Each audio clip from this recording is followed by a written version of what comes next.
हम इस वीडियो में पीएफ स्ट्रासन द्वारा व्यक्ति के स्वरूप की चर्चा करेंगे। स्ट्रासन कहते हैं कि हम व्यक्ति शब्द का प्रयोग सभी विशेषों के लिए नहीं करते, वरन केवल उन्हीं विशेषों के लिए करते हैं जिनके लिए हम दो प्रकार के लक्षण आवश्यक मानते हैं। ये हैं शारीरिक तथा मानसिक। शारीरिक लक्षण वे हैं जो सभी भौतिक पदार्थों के लिए प्रासंगिक होते हैं, जैसे रंग, रूप, आकार, लंबाई, चौड़ाई, मोटाई आदि। शरीर भी एक भौतिक पदार्थ ही है। दूसरी ओर मानसिक लक्षण के भी प्रकार हैं। वो हैं चेतन होना, भावनापरक होना, संकल्प करना, रुचि या प्रवृत्ति रखना, सोच सकना आदि। इन मानसिक लक्षणों के अलावा एक खास तरह का मानसिक लक्षण आत्मचेतन अर्थात सेल्फ कॉन्शियस होना भी है। इस चेतना की विशिष्टता यह है कि इसके द्वारा व्यक्ति अपने को वस्तुओं एवं व्यक्तियों से अलग कर सकता है। ऐसी क्षमता व्यक्ति भिन्न विशेषों में नहीं रहती है।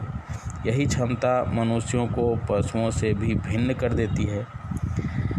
यहाँ प्रश्न उठता है कि मनुष्यों में ऐसी क्षमता होने के कारण क्या हैं। इस संबंध में एक अति प्राचीन मत, जिसे दार्शनिक विचार जगत में बहुत अधिक मान्यता प्राप्त है, वह यह है कि मनुष्य में एक आत्मा अर्थात सोल है, जिस कारण वह सभी प्रकार के सजीव एवं निर्जीव पदार्थों से भिन्न है। वह पशुओं से भिन्न है, वह वृक्षों से भिन्न है, वह पाषाणों से भिन्न है। यह आत्मा अपने स्वरूप के लिए किसी भी भौतिक तत्व पर निर्भर नहीं करती है। इस आत्मा को मन भी कहते हैं और सभी मानसिक लक्षण वस्तुतः इसी आत्मा के ही विभिन्न लक्षण होते हैं। हालांकि स्ट्रासन इस मत को नहीं मानते। स्ट्रासन का कहना है कि मानसिक लक्षणों का स्वामी होता है।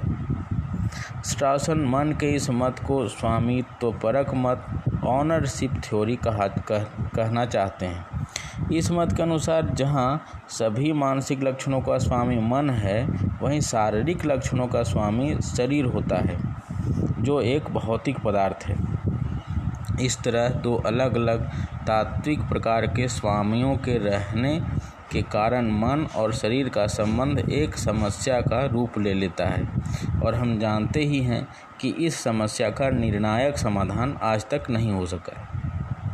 इस स्वामित्वपरक मत के विरुद्ध स्ट्रासन एक ऐसे मत की चर्चा करते हैं जिसे उनके अनुसार स्वामित्व विहीन मत कहा जा सकता है, नो ऑनरशिप थ्योरी।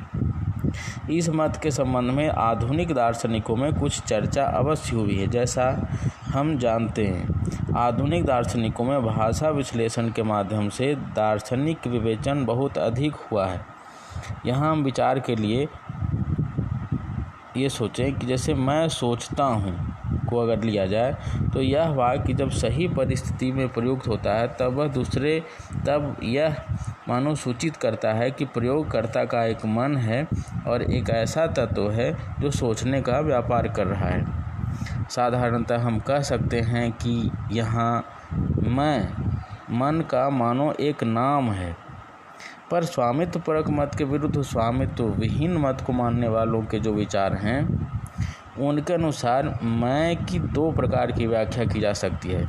एक व्याख्या के अनुसार मैं इस शरीर का पर्याय है, और दूसरी के अनुसार मैं का प्रयोग एक भाषाई अलंकरण मात्र है। उदाहरणों के द्वारा इस बिंदु को अच्छी तरह समझ सकते हैं कि जब कोई कहता है कि मुझे एक खराब दांत है, तो उस कथन का अर्थ होता है कि वक्ता के शरीरगत मुख में एक खराब दांत है। यहाँ या ऐसे वाक्यों में मैं मानो यह शरीर का ही पर्याय है, अतः यहाँ स्वामी शरीर ही है। पर मैं सोचता हूँ मैं नहीं भी प्रयुक्त हो सकता था। बदले में सोचने की प्रक्रिया चल रही है इसका प्रयोग ही पर्याप्त हो सकता है। और यहाँ यह भी ध्यातव्य है कि जब दार्शनिक व्यवहारवाद सभी प्रकार के मानसिक व्यापारों को शारीरिक व्यापारों के रूप में ही व्याख्यायित कर देता है और सोचने को एक प्रकार का संभाषण व्यापार ही बना देता है, तब सोचने के लिए एक मन परक स्वामी का होना बिल्कुल निरर्थक हो जाता है। पर स्ट्रॉसन स्वामित्व विहीन मत को प्रश्रय देना नहीं चाहते। वे एक तरह से स्वामित्व परत को स्वीकार करना ही नहीं चाहते। यह सही है कि वे यह नहीं कहना चाहते हैं कि मैं किसी आत्मा या मन का द्योतक है, पर तब वे यह तो कहना चाहते हैं कि मैं व्यक्ति का द्योतक है। निश्चय ही व्यक्ति कोई द्वैत द्रव्य नहीं होता, वह तो प्रकृति रूप से ही एक इकाई है। अब यदि आत्मा या मन का एक आंतरिक तत्व के रूप में कोई अस्तित्व नहीं है, तब तो उसके द्वारा संभव किसी विशेषाधिकार प्रवेश का प्रश्न ही नहीं उठ सकता, और तब कोई तात्विक आंतरिक व्यापार भी संभव नहीं हो सकता। स्ट्रॉसन चूँकि स्वामित्व विहीन मत को नहीं मानते हैं, इसलिए उनके अनुसार व्यक्ति ही भौतिक एवं मानसिक दोनों ही प्रकार के गुणों का आश्रय होकर स्वामी बन जाता है, और इस प्रकार का व्यक्ति दोनों ही प्रकार के गुणों को अन्य व्यक्तियों में भी आरोपित कर दे सकता है। यहाँ अनेक विचारकों द्वारा एक आपत्ति यह उठाई जाती है कि कोई व्यक्ति किसी दूसरे व्यक्ति में मानसिक गुण आरोपित नहीं कर सकता, क्योंकि मानसिक गुण कुछ इस प्रकार निजी होते हैं कि किसी के लिए भी दूसरों में वैसे गुण आरोपित करना तर्कतः संभव नहीं हो सकता।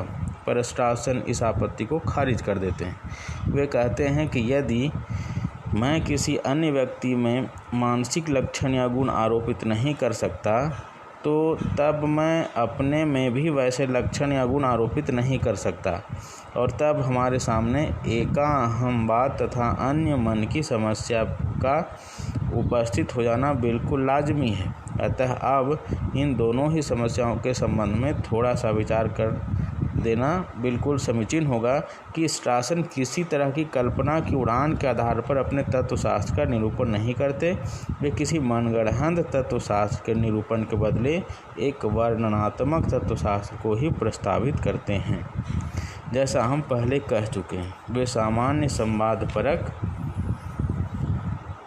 भाषा के आलोक में ही अपना विचार प्रस्तुत करना चाहते हैं, और ऐसा नहीं कि सामान्य संवादपरक भाषा एकाहमवाद या और अन्य मन को जानने की असंभाव्यता को किसी भी तरह में प्रश्रय दे देती है। यह भाषा तो यही प्रदर्शित करती है कि विश्व में एक मानव समाज है जिनमें अनेक व्यक्ति हैं और वे परस्पर संभाषण करते हैं। वे एक दूसरे को परस्पर भिन्न मानते हैं और वे अपने को पशुओं से तथा भौतिक पदार्थों से भी भिन्न समझते हैं। कोई भी व्यक्ति जिस तरह अपने में मानसिक लक्षणों को आरोपित करता है, उसी तरह वह दूसरे व्यक्तियों में भी उन लक्षणों को आरोपित कर सकता है। जब कोई कहता है मैं पीड़ा का अनुभव कर रहा हूँ, और उस समय वह वस्तुतः पीड़ा का अनुभव कर रहा होता है, तो वह यह नहीं स्वीकार कर रहा होता है कि उसकी अपनी पीड़ा में और किसी दूसरे व्यक्ति की पीड़ा में कोई स्वरूपगत भेद है। और निश्चय ही पीड़ा को अपने प्रति तभी आरोपित किया जा सकता है जब उसे दूसरों के प्रति भी आरोपित किया जा सकता हो। व्यक्ति द्वारा किसी भी गुण को आरोपित कर सकने के पीछे मानो शर्त यही रहती है कि व्यक्ति को इस संबंध में कोई विशेषाधिकार प्राप्त नहीं हो। ऊपर के विवेचन से स्पष्ट हो जाता है कि मानसिक गुणों या लक्षणों को दूसरे व्यक्तियों के प्रति बखूबी आरोपित किया जा सकता है, और स्वामित्व विहीन मत तर्कहीन है। पर स्वामी कोई आत्मा या मन नहीं होता, वह तो व्यक्ति ही होता है, और जिसमें केवल मानसिक गुण ही वर्तमान नहीं रहते बल्कि भौतिक गुण भी वर्तमान रहते हैं। इससे दोनों ही प्रकार के गुण व्यक्ति में रहते हैं, और व्यक्ति मौलिक इकाई ही होता है। जिस तरह कोई शुद्ध भौतिक पदार्थ एक प्रकार का मौलिक विशेष है, उसी प्रकार कोई व्यक्ति भी एक दूसरे प्रकार का मौलिक विशेष ही है। हम इस विश्व को इन दोनों प्रकार के मौलिक विशेषों अर्थात व्यष्टियों का ही एक संगठन मान सकते हैं। उल्लेखनीय है कि स्ट्रॉसन ने अपनी वर्णनात्मक तत्वशास्त्र संबंधी पुस्तक का नाम भी इंडिविजुअल्स ही रखा है। यह स्ट्रासन के द्वारा व्यक्ति अथवा इंडिविजुअल्स की अवधारणा था। धन्यवाद।